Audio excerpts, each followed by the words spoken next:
I had to be really disciplined of sort of removing myself a little bit from social media. How can I stay mentally and physically in the best space to help me get better as fast as possible? I remember calling my sports psych and just thinking like, I just don't feel like myself. Like usually I can have a bad day or have a bad couple of days and then sort of snap out of it, but I just couldn't get out of this funk. You can't do it on your own. Having people to help you and people who are professionals in their field who are there to help you as well is super important to try and get the best out of yourself. Because I was thrown into that high-performing atmosphere at a young age, I've been super independent and super sort of switched on from a young age. Did you have any little practices that you did to try and stay strong mentally? Yeah.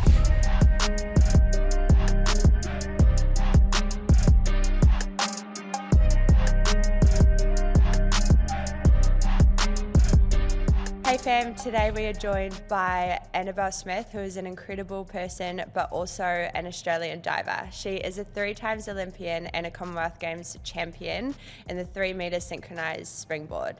And I hope you enjoy this episode. All right, welcome to the pod, Belle. Thanks, Britt. So Thanks for having excited me. to have you. First of all, I wanted to start off with a little segment. It's called In and Out, and basically I just want our listeners to be able to understand how others sort of fine-tune their week. So I noticed when I was journaling and on a roll with journaling, I used to do like what I wanted to implement into my week and sort of what I wanted to filter out. So I wanted to ask you what 2 of your ins are, something that you're loving, even if it's a book or anything that you're loving at the minute. Well, at the moment, I'm actually trying to focus on actually taking my vitamins. So I had a blood test recently and I've been sort of low in iron and low in vitamin D for a little while. And I think I just thought I was this like superhuman who, you know, was going to get over that without actually taking my supplements that I was told to take by my doctor.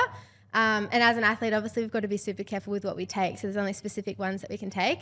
And I had another blood test last week and I'm still quite low in iron and vitamin D. So I've booked in my iron infusion and I started taking my vitamin D tablets last night. So I'm going to, this week I'm focusing on actually trying to get on top of that stuff, which is good. And then I think the other thing, which maybe you can relate to as well, but in our sort of busy schedule, sometimes I'll have lunch on the run or I'll pick up sushi before I go back to training. And I just feel like I haven't been eating proper meals, or I'll have like a protein shake straight after gym, but then when I get home I don't have a proper breakfast, which I need to have after that because the protein shake's obviously not enough.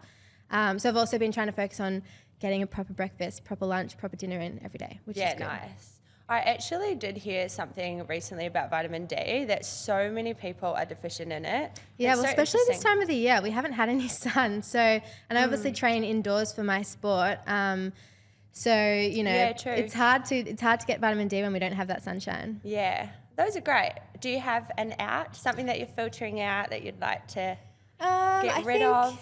Yeah, a focus on that at the moment is probably like getting rid of worrying about other people's expectation of where I'm at in the pool. Going through sort of a long rehab this year and trying to fight my way back. I sometimes spend too much time worrying about what are other people going to think, watching me coming back to the pool and diving, and that's another thing I sort of reflected on last week, and to go into this week is to try and, you know, just not even worry about that. That's totally out of my control, and just focus on what I'm doing in my training every day, and that's all I can worry about. Yeah. So who do you worry about in terms of expectations? Like, would it be your coach or your family or? Yeah, so my coach and I are definitely on the same page. I've got sort of a small circle in my institute that they are so aware of my, you know, my whole process through my recovery, and they know what's happening, and I'm not at all worried about that. It's more sort of, you know, coaches from other states or, you know, athletes who don't really know the extent of my injury, or other people watching just even on social media.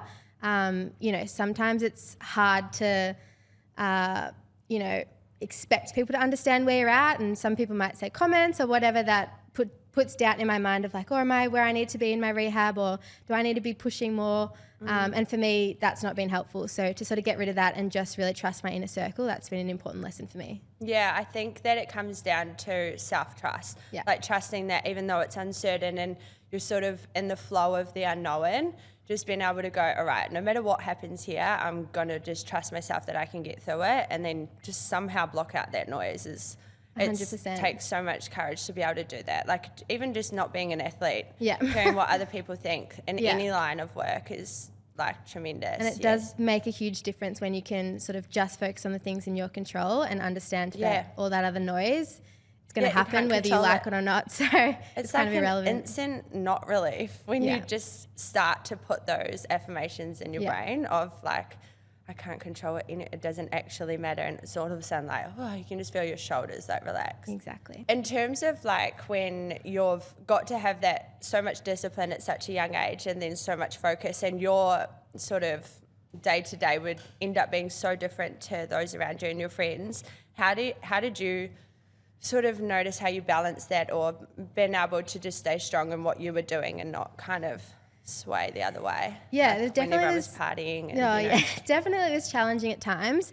I think I've always just been wired sort of, really hard worker, very committed, and set goals that I really wanted to achieve. Like I was that annoying kid that wanted to go to the Olympics when they were like 7, and you see that meme all the time. Amazing. Yeah, you see that meme all the time. That's like that one kid in PE class who like thought it was the Olympics. Like I was that kid. So I think I found a really good group of friends at my high school. I was at a small girls' school, so 10, almost 15 years out of school now, and like they're still some of my closest friends. And they understood what I was doing. They understood that I wasn't at school all the time, and they'd get homework for me, or they'd make sure I was on the table for formal or whatever if I wasn't there. I got really lucky with my school friends. And then also I was in a group of, sort of 8, 14, 15-year-olds in diving at that time. So we were all kind of going through that together.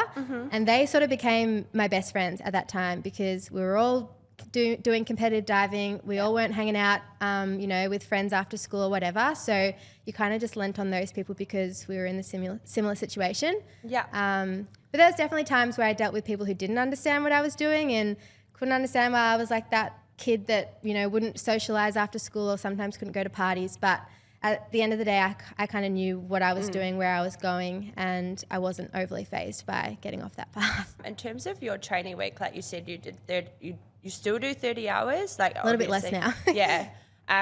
So is that just in the pool, or is that including like gym workouts? Like what sort of structure do they have you on for diving? It's really nice. So we have quite a bit of variation in diving, which is good. A lot of people probably would just assume that we just do lots of flips in the pool. Yeah. But I'd probably go crazy if that was the case. So we do. Your brain was just. Yeah, legit. We do 3 gym sessions a week. So Tuesday, Thursday, Saturday morning in the gym. And then Monday, Friday mornings, we do a dryland session, which is sort of like trampolining stuff. And there's diving boards that go into a foam pit. So you can practice things into a foam pit or in a harness with your coach holding you up. So lots of different sort of gymnastics sort of moves that you can do in a dryland session. And then every afternoon we do sort of warm up for about an hour, exercises, diving specific things, trampoline work again, and then we're in the pool for about an hour and a half. So wow. Yeah, it's a pretty busy week, but I also have Wednesdays fully off now, which as a kid I didn't get that luxury, but I think you call it Wellness Wednesday. I do have a Wellness Wednesday. See? What are some things that you do on your Wellness Wednesday that like recharge you or reboost you? I love getting outside and just going for a long walk. Yeah.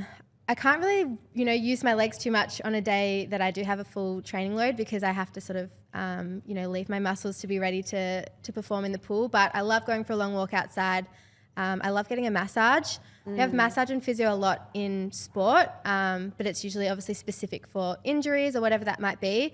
But to have a relaxation massage is like my idea of heaven. So love good. that. Love doing saunas, doing yoga, just anything that makes me feel good and takes my mind out of the pool. Yeah, nice. Awesome. Do you eat like a little bit less strict on those days? How does that go? Yeah, I mean, I'm pretty good with my food. I've definitely gone through struggles, and I think every athlete, every female, every male probably does go through struggles at times with food. But I'm just at a place now where I know how to fuel my body properly. I'm not really restrictive ever, but I also understand that when I eat well and it makes me feel good, it gives me energy. But I'm also not afraid to like have a donut or go get ice cream with my friends or whatever it might be, eat a pizza on the weekend. So finding that balance, I think, is like a really nice place to be at. I think that that's something that everyone can take from an athlete is they are really good around the pillars of health, your sleep, your hydration, food, mental health. You all do things to better your performance, and I feel like that's something that we can take out of your book is like just to have more energy or have more longevity. Just being a human is important 100%. To try and nail all of those things rather than just being restrictive just to look a certain way. So, and it's not even like the whole discipline piece. Like obviously athletes have a lot of discipline, but we choose to do those things because you know that it makes you feel good. Not a chore. Yeah. And our aim of the game is to get the best performance out of our bodies. Yeah. And so ticking all those boxes, you know, you're putting yourself in the best position to do that. So and then as like an everyday person, it's just to get the best out of your body in general as well. What one is the main priority for you? Honestly, for me at the moment, it's probably sleep. I'm definitely someone who needs 7-8 hours of sleep. If I go below 7 hours, I'm not getting the best out of myself the next day. So, I notice when I let my sleep slip, I'm not the best version of myself. But when I really take care of that and get in a good routine of going to bed on time, and my mornings are pretty early with training. So if I start seeing the clock past like 10:30, getting into the 11s, like I'm screwed. So I try and have a really good sleep routine. Yeah, that's great. It's like a domino effect. Like if your sleep's bad, you wake up the next day and you're like, this day's going to be terrible. And then you just make like probably just off choices. How have you noticed like your relationships over time develop as you've gotten older to be able to balance your relationships, not even just like intimate relationships, but your friendships and with your family and things like that, as you've gotten older, been able to balance probably your focus with the sport and then having strong relationships? Yeah, it's been interesting. I think, for me, finding people in my close circle that are on the same page, understand what I do, I understand what they do, and you feel, a genuine connection with people, that's always been super important to me. I'm like a pretty bubbly, easygoing person. I've got heaps of friends, and I'm very lucky to have a really good group of people around me. And I think it sort of works both ways. Like I've got friends who know that they can pick up the phone and call me, even if I haven't spoken to them in 6 months, that I'm going to be there for them. And having those friends the same for me is also really important. I've been lucky that I've had sort of the same group move with me through sort of being a teenager to now being an adult, and then obviously have made some new friends along the way as well. In terms of intimate relationships, it is challenging as an athlete, I think. For me, I've lived away from home sort of in and out over the past 10 years. So I've never really had a stable base in Melbourne like I do now. Thankfully, I'm home and not moving ever again for diving. But that's been challenging. And obviously my priority has been my performance and going to the Olympics and representing Australia to the best of my ability. And I think also because I was thrown into that high-performing atmosphere at a young age, I also grew up really quickly. So I've been super independent and super sort of switched on from a young age, and I've sometimes struggled finding people that match that energy, especially with boys. So I'm 30 and I've never had a long-term relationship, but I'm also at the point where I'm totally content with who I am, and I know who I am back to front, and I know what I can bring to a relationship. And if I'm just like so not willing to settle for something that doesn't match that, because I know the timing, it'll happen when it happens. I want to get married and have babies one day, but I'm not going to rush into that if it's not with the right person. Almost when you make that switch to 30, there's all this pressure. And I was like kind of scared to turn 30 knowing that all that was coming. But honestly, like being in the place that I am and being super content with where I'm at, like I actually feel great being 30, and I don't have anything tying me down. If I want to go, do something on the weekend, or I went to Vanuatu for a week when I had a week off training, like I don't have to worry about anything or anyone. So I obviously want that, but I'm also I've had enough experience to know what I want and what I can bring to a relationship. And until I feel like I've met the right person who can sort of match that and work with that together, then boost you up. I think it's also a testament to you putting your sport first as well. Like you're obviously so driven to be able to not let you know other distractions come in. I think that's so important when you've got a goal, is to just be able to stay focused and control your pace. Just a quick interruption. If you are enjoying this episode, then make sure that you subscribe or leave a review. It would help us out a lot. I did want to touch on your injuries. So I've been pretty lucky. Funny story. Been pretty lucky throughout my career to have, no real other long-term injuries. I've had lots of little niggles, as most athletes do have, but I ruptured my Achilles, fully ruptured it in December of 2022. I was on a holiday at the end of our season to Africa, sort of like a big bucket list moment. That is a bucket. That's my next place that I have to go. Yeah. I thought I'd be retired after Commonwealth Games last year, so I booked this like once in a lifetime trip. Went over with a couple of friends and then another big group of people, and I was on safari in Tanzania. I'd sort of gone from pretty full training to sitting on my butt in a safari vehicle for a week straight with no load through my legs. You're kind of out there for like 8 hours a day, not really moving around much. So yeah, by the end of the week, we had gone 2 hours away from the lodge in the middle of the bush, and they'd surprised us with breakfast in the bush. It was amazing. We'd like just seen a rhino. It was so amazing. But yeah, that was jumping around, got out of one of the safari vehicles, landed on the ground and snapped my Achilles. No. So, yeah, it was not ideal, but thankfully I was in no pain. Oh, I just can't believe you didn't do it diving. I know. Of all places. Do you know what Achilles reminds me of? Have you seen Hostel? No. That scary movie. I don't do scary movies, Britt. Oh my God. That was the last scary movie I could ever watch. But whenever someone says that they've done their Achilles, it just reminds me of this part. I can't even explain it. It's disgusting. If anyone can. No. I can imagine it, and I don't want to think about it. But Achilles are bad. It's a pretty bad injury to do. Yes. I can't even. It makes me feel so off. Yeah. Well, how's it going now? Yeah, it's good. I'm definitely through the toughest part. I'm about 9 months post surgery now. So I've got a physio, strength and conditioning coach, and then obviously my diving coach as well, who, have walked beside me the whole time. Yeah, not having that control and living in that uncertainty. How did you go with that?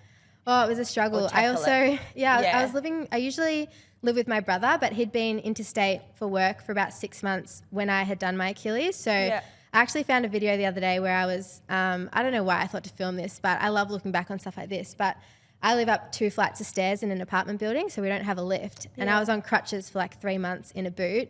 And so I've got a video of me like going upstairs, like hopping with one of the crutches under my arm, and then like holding a bag of groceries, like holding my keys, my phone, a drink bottle, like hopping up the stairs. I'm like, it's just one of those moments though where when you don't have a choice, like you just got to figure it out and keep going. It comes back to that trusting that you can get through it. Did you have anyone or any little practices that you did to try and stay strong mentally? Yeah, I definitely struggled at times, especially in the athletic world, watching other athletes who are still competing this normal season, and it was the first season that I was missing, since I was 15. So it was hard to sort of watch that stuff. So I had to be really disciplined of sort of removing myself a little bit from social media and not getting too connected to the things that were happening in my sport, and just, being content with where I was at, what I was doing in my rehab, and how can I stay mentally and physically in the best space to help me get better as fast as possible. So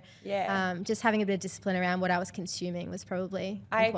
I agree. I got randomly, I had this virus and was in hospital last year, and I live and breathe exercise, and I couldn't exercise for 3 months, but I also couldn't work.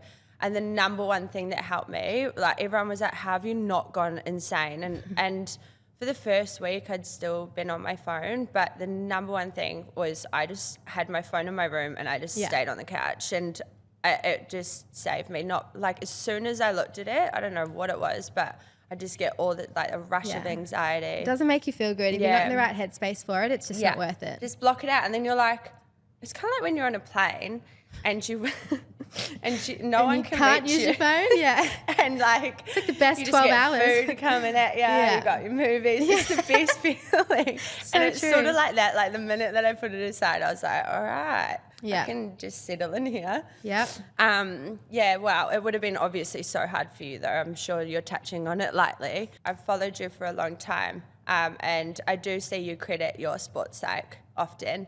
And I would love to have a full-time sports psych. That would be amazing. But I did read a quote, and it says, you can still do great things even when you don't feel great. And I just wanted to ask you what this means to you. It takes me back to Commonwealth Games in 2022 because I'd had a really good season leading into that competition, and I felt super prepared. My diving was really of high quality. I'd had really great competitions leading into that event. But we'd come from World Championships where we'd won a bronze medal. We flew, and that was in Budapest, so over in Europe. We'd flown home. We had about 10 days at home.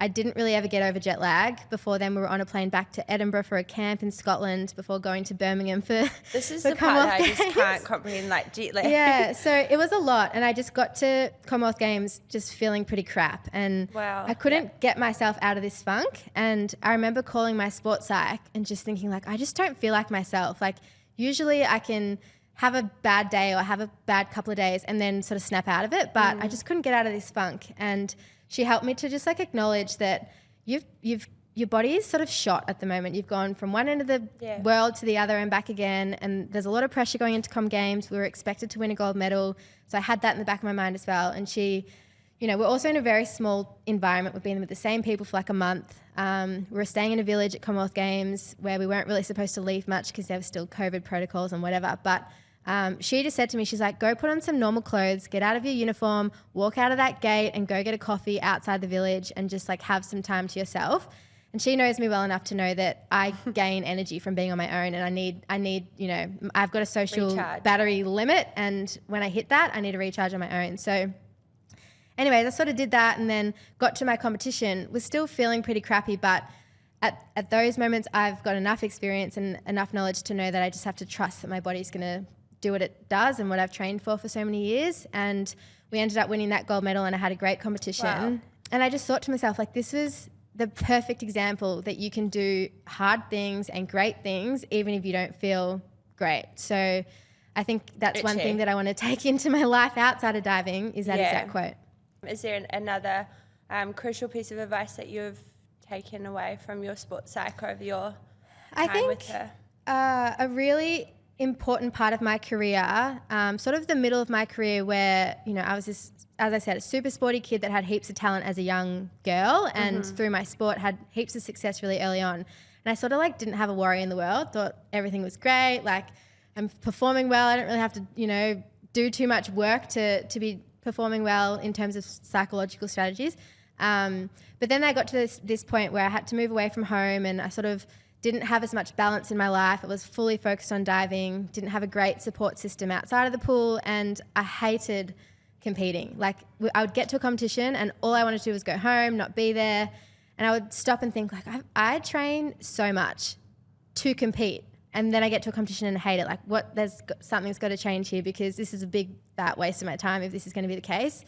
And my psych really stripped it back and got me to reflect on like, why are you diving? Why are you doing your sport? Yeah. What is your purpose? What is your why? And when I broke that down and, you know, as I said, I'm naturally driven and like I want to get the best out of myself. I want to be a great role model for athletes coming up. I want to be hardworking. I want to be approachable. I want to be a leader. What are the things that I want to do and why am I doing diving? And so when I was really clear on what that was, then when I would get to a competition, okay, well, I don't care anymore what that person thinks about if I perform well or don't perform well because I've put in the effort at training. I'm coming to this competition as the best version of myself, and whatever happens, happens. Just a quick one, if you're wanting me as your PT in your pocket and wanting my coaching and guidance personally, then you can download the Body Active app and the link will be in your show notes. As soon as you figure out why you actually came back to it in the first place, Yeah, and I think that's good for even listeners that are trying to figure out what they're wanting to do. It's like, what do you feel passionate about in terms of service for others even, not even just for yourself. Exactly. It's like what you're doing, And not following the crowd. Like if it's hard in this day and age with so much noise and we consume so much on social media to not want to just do what someone else is doing because that looks fun or that looks like you can get success. It's never going to work out if you don't deep down feel passionate about something. So getting really comfortable with who you are and what you want to do is super important than trying to like be someone that you're absolutely not. It sounds like you're in a really good place with like within yourself. It's taken a long time and a lot of not feeling great to get there, but it is a nice place to get to. And also for people listening, if you aren't there, I know what that feels like, and I know what it feels like to be experimenting and trying and failing and whatever. But if you just kind of keep trudging along and eventually you'll figure it out and it'll become super clear and then... And even the bad things that you go through along the way end up being such pivotal moments into your growth. 100%. Like without them, you don't get the contrast of the highs. So it all like works out. It all works out. I've spoken to a couple of athletes, female athletes in particular, over the last couple of years, and they have mentioned that it is difficult to be able to get the most out of their sport and train full time when the funding isn't there to help support their standard of living. Yeah. And I just wanted to ask what your experience with that is.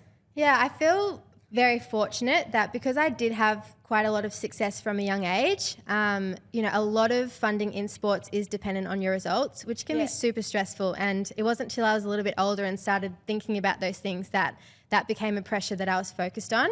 When I was younger and again, didn't think about that stuff, and it was a much better place to be in. But it can be so stressful, and especially for athletes that might not reach their peak until their mid-20s.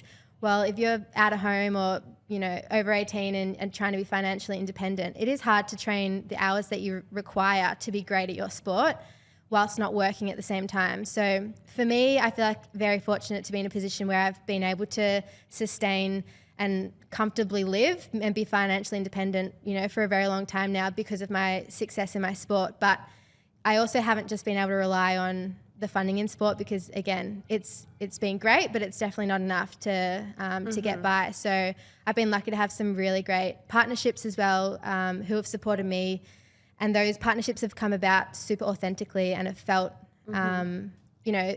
those people have supported me mainly for who I am as a person and what I represent and what I value. Your values, and then obviously my athletic career has, goes on top of that. So I don't know what to say other than that. I feel very fortunate for the position that I've been in, but I've had to work really hard to obviously get those results, be consistent. To be on a national team for 15 years and performing at a high level is pretty unheard of. So that's obviously helped my case. And that's why I've stayed in my sport for so long, because I have been in that position where I can put a lot of focus into my diving. But I also do a lot of public speaking and a lot of presentations to schools and to corporates, and that is great money that helps to go towards my living expenses. So I think your personality definitely would help with that. Like, you're such a infectious, bubbly personality. Thanks, Britt. But even the people, like I know some of the people that you've worked with in the different companies, and I can so see how they align with you. So do you feel like social media has helped? Like, you've got a little, it's a big social media presence, Not but really. do you credit that to? I think, social media is really important these days for athletes and just for people in general who are looking to build themselves a brand. Yeah. I am really glad that the timing of everything for me has worked out well. So I've obviously had, I've been to 3 Olympic Games, I've been to 4 Commonwealth Games, I've won an Olympic medal. I sort of had those results behind me before social media took off. So as I said before, like, I've got those results, and then, from making good connections and representing brands that I feel value the same things as me, that has become a really authentic partnership that's just grown now and been amplified by social media. Whereas I think it's hard these days when athletes or people in other industries are trying to do that without having the stable groundwork behind them. Because I also know that, obviously social media is not going anywhere anytime soon, but if it was to drop off tomorrow, I'm so content with my purpose as an athlete and what I can bring to the table in my athletic career without social media. It's been such a bonus to have that on top of it, but I'm not trying to pretend to be someone I'm not on social media just so a brand notices me and might pay me money to post a picture of their product. Like, I'm just not interested in doing that. So I feel very fortunate that because of my results and my hard work and my work ethic and who I am as a person, then social media has definitely complemented that and enabled me to expand, I guess, my network and to reach more people. I always say I never want to be an influencer, but I love being able to influence people just through who I am, what I do in my sport, and what I represent, not by just trying to make a buck on social media. I think you do that really well. I feel like you do that really well too, Britt. Thanks, darling. I feel like you definitely take people on more of a behind the scenes, and you are so real when you're expressing how you're feeling that day, and just kind of giving your followers an insight as to what helps you become like such a successful athlete as you are.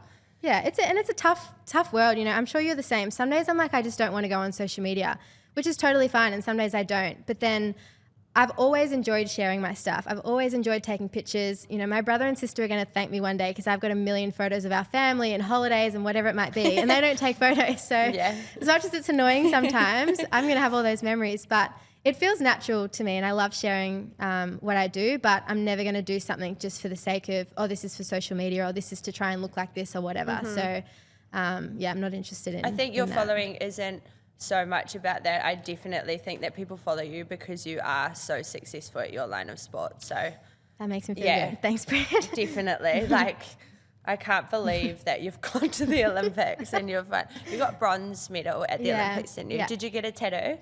I do have a tattoo. I have a tattoo on my wrist. It's funny, when I was growing up, my mum always said to me, she's like, I'll never let you in the house with any tattoos except if it's the Olympic rings. You're like, all right. Yeah, so as soon as I went to my first one in London, Mum was on a holiday with me and I got tatted in Paris after that with her watching me. So, yeah, pretty special. That is so special. I might go get one. No, it's definitely earned. So I saw an Instagram post from the Daily Oz, and they studied over 2,000 athletes, and over a third of the elite athletes have said that financial constraints have prevented them from being able to attend recent comps, and it impacted their standard of living. And I just wanted to ask you what your advice would be for young women that have the dreams of fulfilling their chosen sport, but they're scared of the inequality of pay. Yeah, it is. It's so challenging, and I definitely don't have the perfect answer that's going to solve everyone's problems. But you know, when I was, I wish I could say something. Counting on you. But you know, I remember when I was 14, 15, and had made my first junior international team, and we had my family ran a golf day with all of our family friends to fundraise to send me on that trip. So you got to do what you got to do. Yeah. Also, you know, some people come from privilege, and it might be easier for them to be able to make it in sport because they have the finances of their family or whatever that might be. But that wasn't the case for me. So we had to work hard to be able to get me on those teams. Also, I applied for every scholarship under the sun. You know, there's community scholarship grants, there's more nationally based grants from organisations that also look after elite athletes and developing athletes. So yeah, I spent hours with my mum and my dad applying for those sort of scholarships and was really fortunate to get a few when I was younger. So there's definitely help out there. There's obviously so many kids trying to make it these days, so it is harder, I think. You know, with so much sport that we see on TV now, everyone wants to, you know, play soccer or play tennis or do AFL or whatever it might be, which is amazing, but obviously it does make it tough that the funding needs to be spread wider. So I think we're definitely moving in the right direction with funding, and especially with female sports. We're getting obviously so much more limelight. There's still ways to go with that equal pay and equal funding, but being from an Olympic sport, that's all pretty equal, funding that we receive. So again, it's all just based on the results. That's interesting for people to know as well. Yeah. Like, that's a positive. So yeah, we obviously don't make as much as if we're in a professional code, but there's definitely no boys get this, girls get this. Yeah, great. It's all the same. When you retire, you said next year you're thinking maybe, what would your style of exercise of choice be? You probably Britt. thought I was going to go real deep there, but I was like, what are you going to ask me? let's finish it light. No, it's interesting you say that because, you know, I love moving my body and I love being competitive. So I know I'm going to need something that's going to fill that competitive drive within me that my elite sport's not going to be there to fill. But I also am kind of excited to try like group fitness classes and just things that are different from the training style that I've done for the past 15 years. I said to you earlier, you know, I can't see myself going to the gym with like my own gym program. Come train with me. Yeah, I'm like, I need you as a PT to push me and to yell at me and tell me to squat more. So I'm excited to do that style of training. Also to just try some different things. I've got a really good friend who is into jiu-jitsu, and I really want to like, I don't know, it's like totally different, but try things that I'm not going to be worried that I'm going to hurt myself and that affect my diving. So when I'm retired, I don't have to think about that anymore. The world is your oyster. Exactly. What's your most embarrassing moment? My most embarrassing moment. Okay, if it's in diving, one time leading into 2018 Commonwealth Games on the Gold Coast. You know why I asked this? Why? Have you seen a video? Oh, was it when I landed on my back? This. Okay, so to paint a picture, my specialty is synchronized diving. So I've got a partner next to me diving. We're doing the same dives. That at the beginning. Yeah. Oh, okay. So we were trying to do a dive that no other female pairs were doing in the world, which is a forward 2.5 somersaults with 2 twists. All other females just do 1 twist. So anyways, we were trial and erroring it, and we get to this one competition. I'm clearly very nervous. It's a hard dive. I get to the end of the board and my knees absolutely give way underneath me, and I land on my butt first, and then because it's a springboard, I then bounce on my back, and then I flop off the You're side like, of the I'm board. on a trampoline, it'll catch me. And you know what? I thought, oh, it's fine. Everyone in this, the 10 people watching at this pool right now, they know what we're trying to do. No one's going to remember it. And then 2 hours later, I'm getting tagged on Viral. Facebook. Channel 7 News were there. They've posted. The screenshot is me upside down with my legs in the air on the board. It was so not nice. But anyways. They said that you made a laugh out of it. I was like, yeah.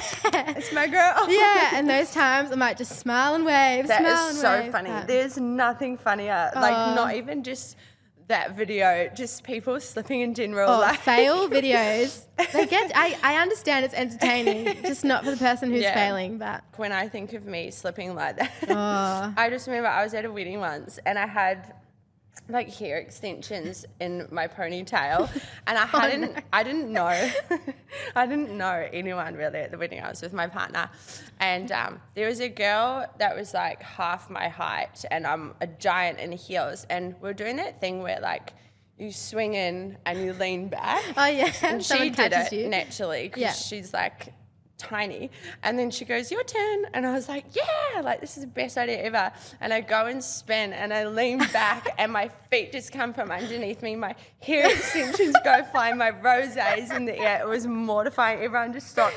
They went up and told my partner, have you seen that girl that just slipped? No. But it is the funniest thing. Yeah, and you have to be able to laugh at yourself in those moments. I wanted to just drown in the pool, but I knew I had to get back up and smile. So okay, so what are 2 pieces of advice that you would give your younger self?